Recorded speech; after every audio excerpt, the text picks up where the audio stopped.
Ladies and gentlemen, episode 3. I can't believe we made it. It's been quite the journey so far. Episode 3, huge milestone for the program here. Highly anticipated episode, highly anticipated guest. You wouldn't believe it. I had people texting me, how'd you land this guy? How is he available? How is he not doing X, Y, and Z? How'd you get a hold of him? But we got him. We got our guy, Matt Kenny, episode 3. It's a pleasure to have him on today. Yes, thank you for having me, man. Happy to be here. Honored. Really big for the program here. Yes. But in all seriousness, Matt Kenny, stand-up guy, longtime best friend.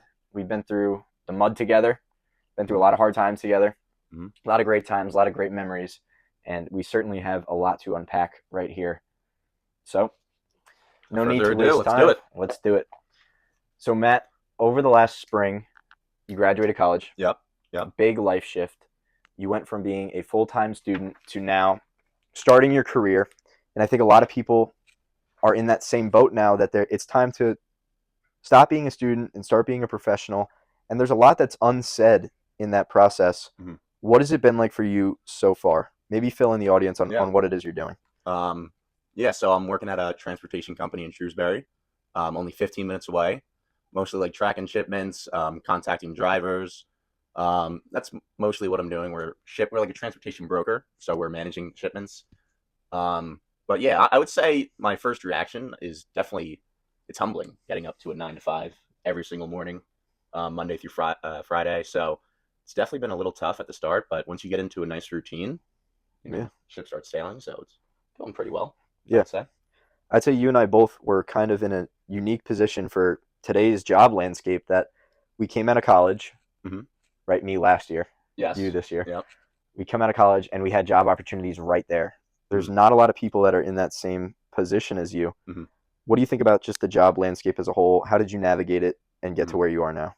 No, yeah, 100%. It's definitely really hard to get a job in this day and age. I do like to consider myself a little lucky because I applied to a bunch of places. I applied to this one on LinkedIn. They got back to me, and I just thought it was like a normal phone call with them just to talk about it. And they were like, oh, we'd love to have you come in for an interview. So I was like, all right, we'll do that. And then one interview turned into 4. Each one went well. And then the last one, we went into the office there, met up with the team, took me out for lunch. And ever since then, they kind of brought me in as a family. It's been amazing so far. No complaints at all. Yeah. Having a great time doing it.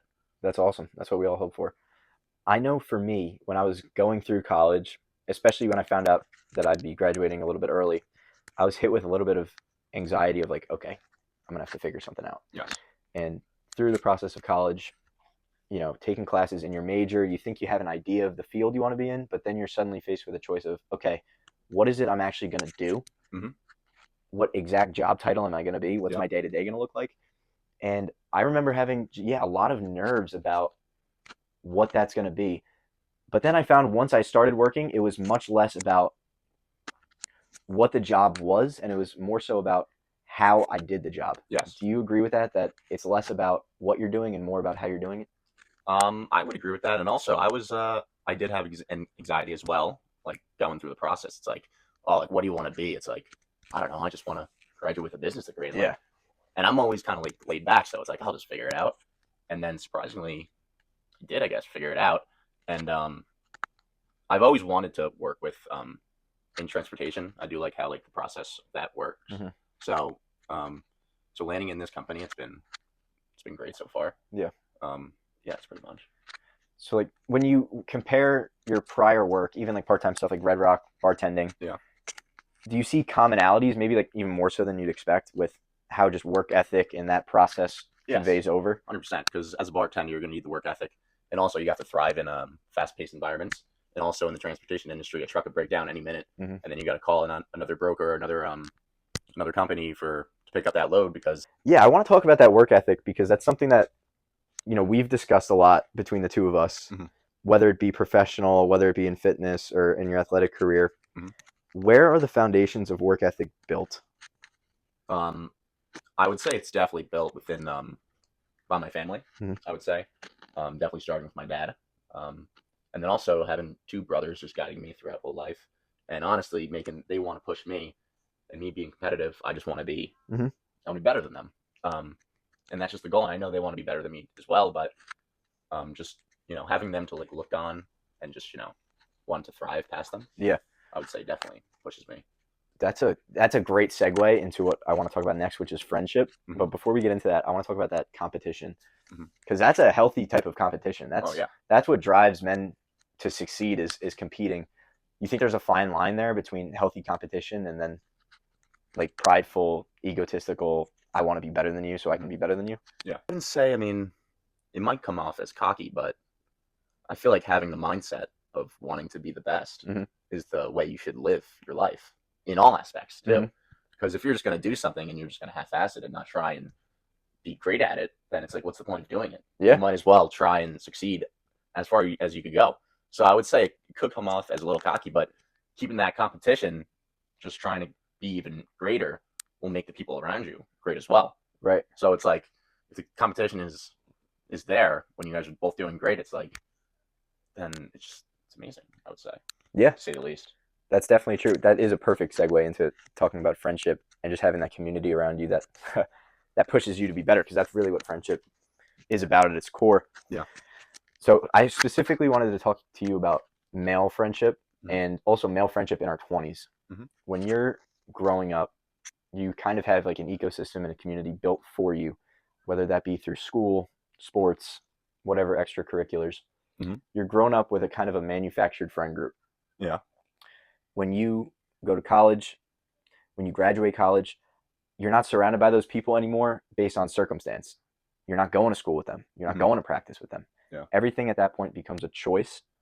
How do you think you prioritize your friendships now? Is it something that you're finding difficult in your 20s to make time for each other? Just describe that process for you. I wouldn't say it's difficult. I would say it's kind of simple. It's just if you have friends around you that are caring and then you have the same interests, then it's like there's really not that much that's a problem. Like we both enjoy lifting, right? Hanging out. I mean, obviously drinking with other people, yeah. But as long as you have the same interests and you're caring about each other, then friendship, that's all that matters. Yeah, and I think that's very true. We spoke about that on weeks prior. Is that shared interests, right? That's enough to bring two people together. That's enough, I would say, to make two people acquaintances. What's that next step though? What's the difference between an acquaintance that you have a shared interest with and a true friend like a brother? I would say definitely someone that's reaching out to you on a daily occurrence, even if it's like the littlest thing. It's like, oh, like I had this to eat today. Just random text messages like that. What's under that though? Like go a level deeper. What's under that constant communication that's so important to have a true deep friendship? Because it can't just be the sake of the text itself isn't what constitutes the friendship, right? It's got to be the sentiment behind the text. What is that that's driving someone to reach for the phone first thing in the morning, check in on them through the day? It's definitely someone that it's like when you think of something that you're something you're doing, and then it just reminds you of that person. I would say it's like, all right, it's like, oh, I'm doing this today, and you think of that person right away. It's like, all right, then he's like a close friend. Yeah, you're obviously thinking about him. Right. Pause. But it's just like little things like that. Just like throughout the whole day, even if you're at work, and like even if someone says a joke or something, it's like boom, you just think of someone just from that moment. Yeah. I would say, but it's like most like that. Yeah, I think that's definitely true. I really like what we were saying about competition and iron sharpening iron. I think it's important to surround yourself with people that don't only want what's best for you, but go a step further than wishing that for you, that are actually in that healthy competition with you, actually sharpening you in everything you do. And like being able to have the balls to tell you when something's wrong. Yes. Call you on your shit. Make sure you're as best as you can be. What do those friendships look like in your life? And how are you that friend to other people? No, it's so true, because there's definitely people that are cheering for you from the sidelines, and it's like, oh, like he's doing great, but like they don't want you to surpass him. And it's like you should want them to surpass you, because then it's only going to make you more competitive and only be better. Right. You should be in a competition with your friends, even if that's the case. But yeah, it's like just the competition part. Yeah, there's that idea that you become the sum of the 5 closest people around you. I think there's a lot of validity to that. If you surround yourself with low quality people, you will, by nature of being around them, become a lower quality person. Yeah. Whereas if you surround yourself with higher quality people, you will, rise to the level of those individuals. Name some friendships in your life, maybe not current, through the past, that have made you rise to the occasion. You want me to give some names? Go for it. I would say definitely you. Obviously, Appreciate with that. my fitness goals, definitely thrive me in the gym. You definitely Connor Dowd, shout out Meech. Also pushing me in the gym, early mornings, late nights. I would say definitely my brothers for pushing me in sports. Mm-hmm. You know, because like when we played like in basketball 1v1, they wouldn't take it easy on me. Yeah. You know, because they want me to be better than them. That's the way that we grew up. Let's say also another friendship is my father. He didn't have to be outside getting my rebounds all the time when I was getting shots up. He didn't have to coach my basketball team, drive me to practices. When I wanted to get shots up on the gun at North in the morning, he would drive me there. Mm-hmm. Definitely my mom holding it all down, caring about me, always making sure that everything's going right. Mm-hmm. So mostly the family, you guys, probably forget them. 2 roommates at Rutgers, Danny and Tommy, having a great time there. We held each other accountable for sometimes, but yeah, close friends. Colin Devine, shout out. Yeah, dude, you said something in there that I haven't really thought about too much, but it's willing the other to not just be great, but be better than you. Mm-hmm. There is a lot of humility needed to will someone else to be better than you. Yes. And I think that's actually like a mark of love. If you can really say to another person, like, no, I actually want you to, I know what you're capable of, and I want to see that max out of you. Mm-hmm. No pun intended, max. Yes, obviously. I want it you want a max. Yes. You know what I'm saying? Mm-hmm. With those close friendships, with those iron sharpening iron friendships, with those max friendships, yes, friendship maxing, a lot of people, especially men, have a hard time being vulnerable, opening up, talking about things that are deeper, to talk about emotion, talk about things that are bothering you. Because for that same reason you said, you're in that competition with them, whether it's conscious or subconscious. You don't want to show weakness.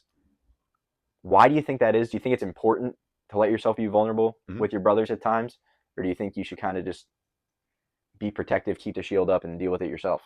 Definitely think most people might feel embarrassed while opening up, especially if you're doing it to the wrong person, because they might not catch your vibe.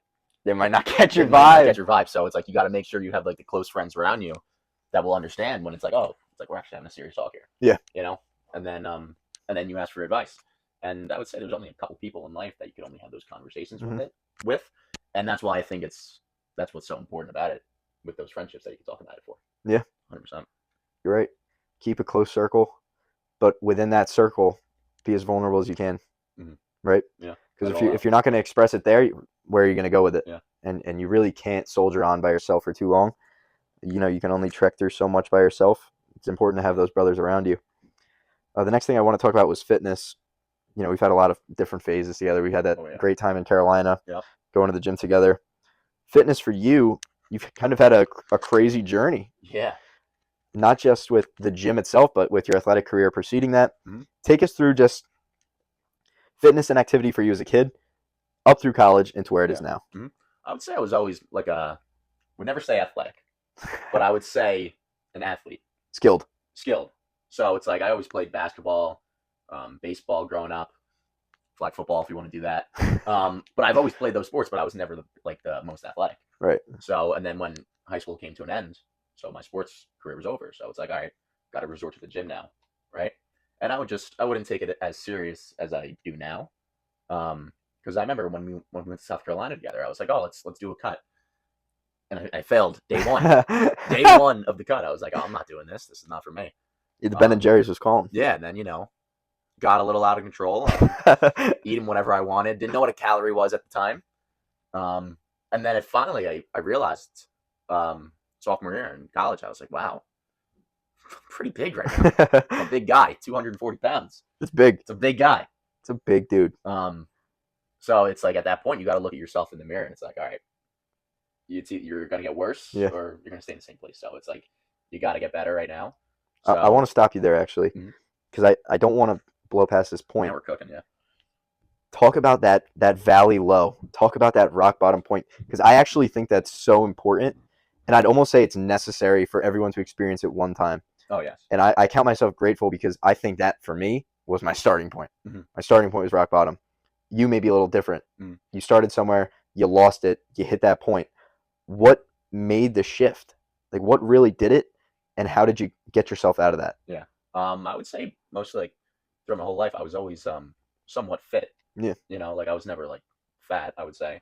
And then after just not playing sports for a while, just like going to the gym and like not really doing that much cardio, it's like you put on some LBs, then it's like, oh man, it's like I was never like this. It's like you can't live like this at all.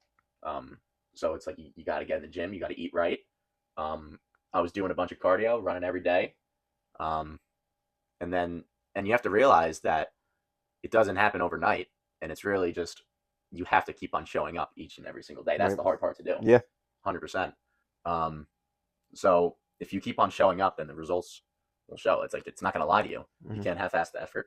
So after a couple months, I think it was 3 months, I lost about 40 pounds. So I started at 240, and then over probably like a 5-month span, got down to like 190 pounds. It was in the best shape of my life. Awesome. And I was so happy. Yeah. I want to talk about kind of like the losing weight thing. Definitely been a battle for me over the years too, with your appearance versus discipline in the gym versus your actual health and fitness. Mm-hmm. How do those things balance, maybe play into one another? Mm-hmm. Because obviously, like you just said, the mirror's not going to lie to you. Yeah. You know, if you're out of shape, you're not going to look good. Yeah. It's indicative of the work you're putting in. Conversely, if you're looking good, it's indicative that you are putting in good work. Yeah. Do you think striving for a better appearance is a healthy want for someone to have? I don't think it's the right mindset you should have. When you want to look that good just for the appearance and like you want the judgment from other people, you should do it just for your own health. Right. I'm personally not that way. But I do feel good, but I do also want the judgment from other people. You know? Yeah. That's a struggle too, to like be open with that and say it, because it can be a motivator. Yes. You know what I mean? Even though it may be an ill-placed motivator, it might not be the right mindset. It works. As long as it works. As long as it works, no matter. You just got to get the job done. Right. No matter what mindset. Right. So it's you're striving to look good, and because you're striving to look good, you are also feeling good. It's not, you're saying for you, it's not I'm striving to make myself healthier, and because of that, I'm looking better. You're saying, no, it is about the physical appearance. That is what I'm after, and that is my way of getting to the health. 100%. Yes. Interesting. Yeah. Very interesting. I think that's honest, and I think that's what a lot of people would say too. Balance that though with there's a point that is too far. There is a point of the diminishing returns, right? I want to look the best I can. You push that to an extreme, you're now making a detriment to your health. So, you know, if you play your logic all the way out, you can get to a point where the appearance is what you want, but the health is now, you're losing your health. You think that point's worth it? I wouldn't say it's worth it. I do think you kind of just grow into that over time. I feel like you just got to hit a moment where it's like, all right, it's really just for yourself nowadays, you know? Yeah. It's like, who cares what other people think? Yeah. You know? Who cares? That could be another rock bottom type thing. Yes. Like maybe one rock bottom is I'm totally out of shape. And then on the other side of that whole journey is, whoa, I'm putting way too much emphasis on how I look. I need to dial it back. This needs to be about me and my health and my future and longevity. Yeah. Self-improvement versus self-obsession. Fitness, professionally, money, all things considered. We live in an ecosystem and a society that is geared towards individualism, right? Yourself, and making yourself the best version of it that you can be. I think that leads to a lot of egoism and self-obsession, where you become encompassed with yourself all the time. Do you think, where is that line between I'm improving myself, I'm doing good things, I'm instilling good habits, and then I'm obsessed? I would say you definitely have to be obsessed with the process in all aspects of life. Because it's like, if you're not obsessed, then it's like, why are you doing it? Right. Because if you're obsessed, though, then that's where the improvement is going to come along. You know, it's just going to keep on coming. Interesting. But but then you could be improving when you're not obsessed. Then it's like, are you really improving though? Yeah. Okay. So I'm seeing your logic here. This is interesting. I don't think we've ever actually said this part out loud. Is that the obsession and the aims actually might not be right? They might not be ordered.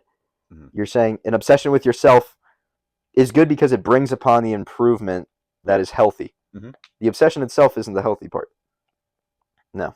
And same thing with fitness and looks.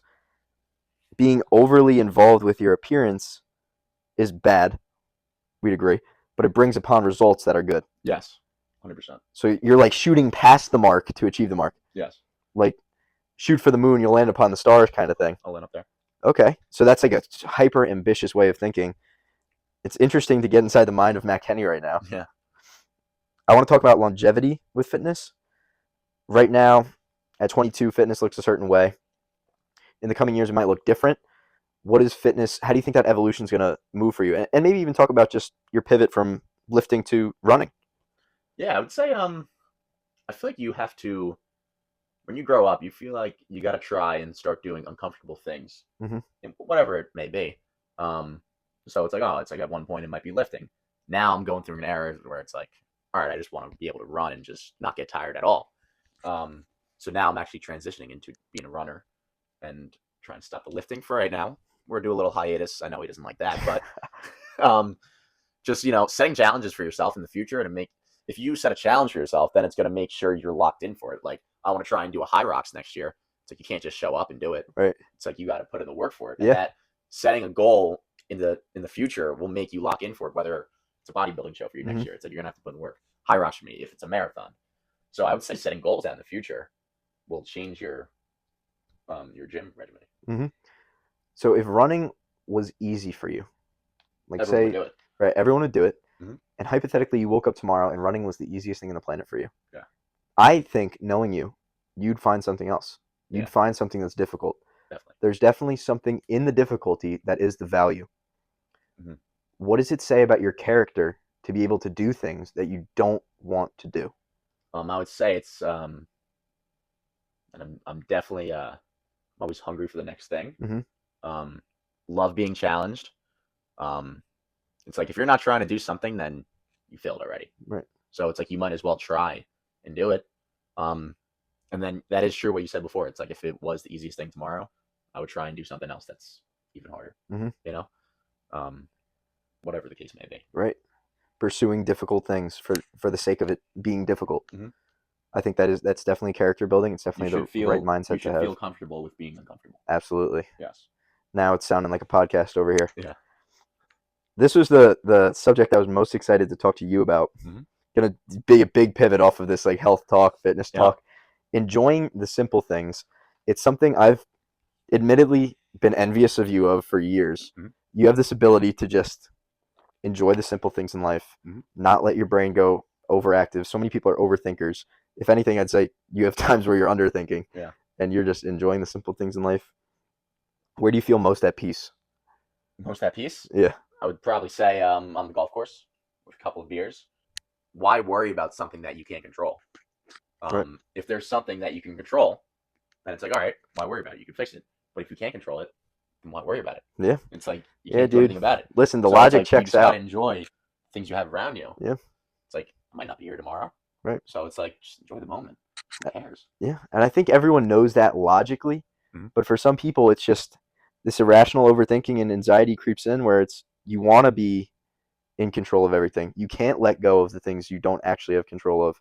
That can become difficult for some people. For you, I think it comes very naturally where you say, this is within my control. This is not. These are the circumstances. I'm dealing with the cards that I was dealt. Yeah. And it's a very good quality for someone to have. Why do you think the simple pleasures in life, having a beer on the golf course, going out with your buddies, sitting around a fire, why do you think those times tend to bring out the best memories? I also think by putting in the work prior to that is what makes this much better. Yes. So going to work 9 to 5, Monday through Friday, you've put in the work. Going to the gym Monday through Friday, you've already done that. So now when it's the weekend, and then you can just relax and have a good time, that makes it feel so much better when you've earned it. If you haven't earned it, then it might not feel as good. Yeah. But by putting in the work and then just relaxing, it's like, all right, can't do anything about it right now. I'm in the moment, so let's enjoy it. And you've kind of structured your life that way for some time now. I remember back when we were in school, it'd be the same way about studying. Mm-hmm. You know, you'd kind of implement like this almost like reward system in your life where it's like, okay, I'm going to lock in for this amount of time, and then this is my time for me. Yeah. This is my time to shut my brain off, do the things I enjoy, Mm-hmm. have some leisure time. For some people, they either bring their work home with them or they bring yesterday into today, and they keep the worrying going. Yeah. But you prioritize your life in such a way where it's today, I'm working. I'm grinding. I'm locked in. Tomorrow is for me. What would you say to people that have a hard time making those lines clear? I would say definitely come up with a schedule. Definitely a list. You can't procrastinate and hold stuff to the future. You got to get things done right away. Definitely time management comes into play. So planning out a schedule, it's like, all right, on this day I'm doing this at this time. And then once you get into that routine, then it just becomes clockwork. Yeah. And then it's much more simple. You know? And you're a big list guy. Big list guy. Just for the audience to know. Big this list guy, probably favorite things in the world. First beer of the night. Yep. Right below that, checking something off his to-do list. Yep. He just loves it. It could have been something I've already done already, and I would write it down just so to check it off. Just to cross it off. That's one of my favorite lines of yours when you say that, because you actually do it. Is the funny part. there is a generational gap where times in the past there was just less to do, and even when we're done with our day now, say we have a day at work, we go do some physical activity, come home, there's dinner on the table. In generations past, that'd be the end of the day. There's some kind of unwinding. You're talking with family. That sense of being bored no longer exists, right? Because we have such wealth of knowledge just at our fingertips with our phone. Any moment of the day, we can pick that phone up, scroll, and see an endless list of opportunity, things that are funny videos, just clickbait all the time. Do you think that could be to a detriment? I would say it's definitely a problem having the phone at your easy expense. It's just right there, and then you go down a rabbit hole and just scrolling for a while. Yeah, the doom scroll. And then you're just not getting anything productive done. And it's like, what's the point? So I do have a problem with that. Yeah. When it gets late at night, so you should probably come up with some more different hobbies, even if it's a show. Watching a show is a good time. Yeah, dude, I agree about that. I think watching TV and movies is way better than scrolling. Eases the mind. Yeah. Because at least with the show, like you got to invest in the characters, you got to think a little bit. With the phone, I mean, you're just like a freaking zombie. Yeah. But yeah, that's definitely true. I think you're a very ambitious guy, right? You have all of these goals, all of these things. But I think the biggest pleasure in your life comes when you're not being ambitious and you're enjoying leisure activity. You, I think, have such a great definition of what a lot of people are after with this work-life balance. Do you think it really all harkens back to that schedule and that just a regiment and being a creature of habit? I definitely think so. And also, like planning stuff out like in ahead is definitely like the way I think. This is the way I look at it. So it could be like a Monday morning, I'm going for work, but it's like, oh, I have this on Friday. So it's like, oh, I have such a fun activity to do on Friday. So it's like, might as well go hard at work, go hard in the gym, and then you reward yourself and you look forward to that day. And it makes the days go by so much easier and faster because you're looking forward to something. Even if it's like planning a vacation, like, oh, the next month. Having that in the back of your mind will make you keep on going, whatever the case may be. Like for you, it's like, oh, like I get to go to the gym later, because you really look forward to doing that. It's like, oh, gym. It's like, okay. Yeah. But yeah, just having something out in the future will definitely make sure you stick with it. Keeping something out there to look forward to definitely can be of a benefit. I do want to push back though, because we get blessed with 7 days a week, 365 days a year. And I don't want to just look forward to Friday. You know, I don't want to live for the weekend. I want my Monday and Tuesday to be as full of as much life as possible. How do you bring life into those days and not just live for the weekend? So I would say it's finding something that you enjoy to do. It could be like pickleball. I've been getting into pickleball recently. It's like, oh, you can play pickleball on a Monday and Tuesday. It's like, obviously, you can't go to the bar on a Monday and Tuesday when you have work the next morning. So you plan that activity for the weekend. So you have to come up with other options to do during the week. If it's the gym, that might be your enjoyment. Pickleball, maybe a twilight round at golf, watching your show at night. Yeah. So it's like you got to make the most of each single day. Although it's just like a Monday or a Tuesday. You got to treat every day the same. Yeah, definitely. I want to give you now the closer question. This is becoming a staple on the show. 5 years from now, What's one thing in your life that in 5 years' time you wish will have changed? Mhm. And what's one thing that you hope doesn't change? I would say definitely one thing that I hope changes is my relationship with the Lord. Definitely been on and off about it whole life. Um, so I would hopefully say that changes in the future. Something I hope that doesn't change in the next 5 years. Wait, pause. I want to stop there. Hmm. I'm not going to let you go off of that, Okay. whether we're on a podcast or not. You just said it before. If you're not going to try at something, Hmm. if you're not going to go all in on something, why do it at all? Hmm. Wishful thinking is exactly that. It's wishful thinking. Hmm. You can say, I wish for this, I wish for that. But if you're not taking action towards something, Hmm. what is it other than a wish? Yeah. It's nothing. So you just said in 5 years' time you want your relationship with the Lord to be better. Give me an action plan. How are you going to make that happen? I would definitely start by contacting someone that is close with the Lord. So I would say you, obviously, and just start off by doing my little steps first, whatever the case may be. Mm-hmm. Maybe just going to church once a week. There we go. Maybe saying prayer every night. Mm-hmm. So I would say little steps like that to ease into it. Then hopefully it just becomes routine, and then it's a part of your life. Yeah. Well, let's start walking. Mm-hmm. Let's start walking then. 5 years' time starts today.